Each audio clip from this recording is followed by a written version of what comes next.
When it got hot in the valley, Tom and Alfred drove their cows up to a cool green pasture in the mountains to graze. Usually they stayed there with the cows for 2 months. Then they brought them down into the valley again. The work was easy enough, but oh, it was boring. All day the 2 men tended their cows. At night they went back to the tiny hut where they lived. They ate supper and worked in the garden and went to sleep. It was always the same. Then Tommy had an idea that changed everything. "Let's make a doll the size of a man," he said. "It'd be fun to make, and we could put it in the garden to scare the birds." "It should look like Harold," Alfred said. Harold was a farmer they both hated. They made a doll out of old sacks stuffed with straw. They gave it a pointy nose like Harold's and tiny eyes like his. Then they added dark hair and a twisted frown. Of course, they also gave it Harold's name. Each morning on their way to the pasture, they tied Harold to a pole in the garden to scare away the birds. Each night they brought him inside so that he wouldn't get ruined if it rained. When they were feeling playful, they would talk to him.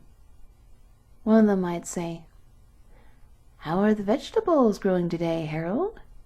Then the other, making believe he was Harold, would answer in a crazy voice, "Very slowly."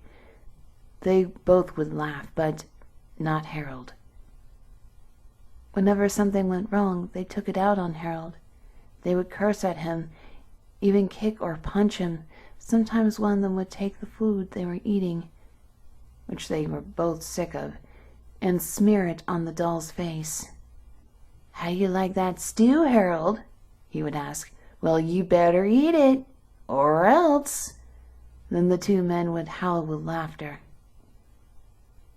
One night, after Tommy had wiped Harold's face with food, Harold grunted. "Did you hear that?" Alfred asked. "It was Harold," Tommy said. "I was watching him when it happened. I can't believe it." "How could he grunt?" Alfred asked. "He's just a sack of straw. It's not possible." "Let's throw him in the fire," Tommy said, "and that'll be that." "Let's not do anything stupid," said Alfred. "We don't know what's going on.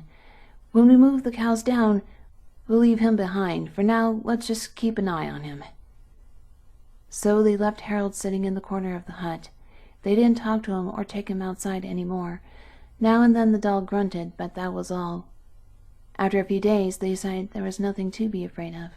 Maybe a mouse or some insects had gotten inside Harold and were making those sounds. So Tommy and Alfred went back to their old ways.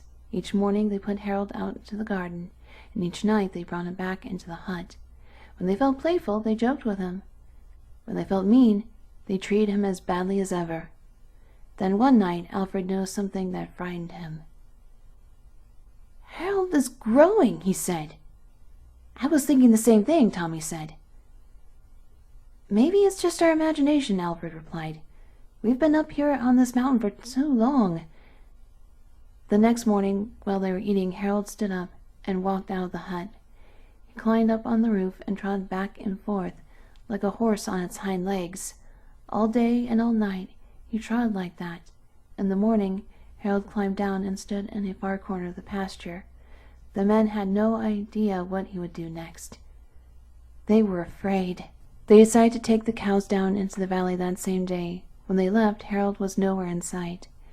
They felt as if they escaped a great danger and began joking and singing. But when they had gone only a mile or 2, they realized they had forgotten to bring the milking stools. Neither one wanted to go back for them, but the stools would cost a lot to replace. "Really is nothing to be afraid of," they told one another. "After all, what could a doll do?"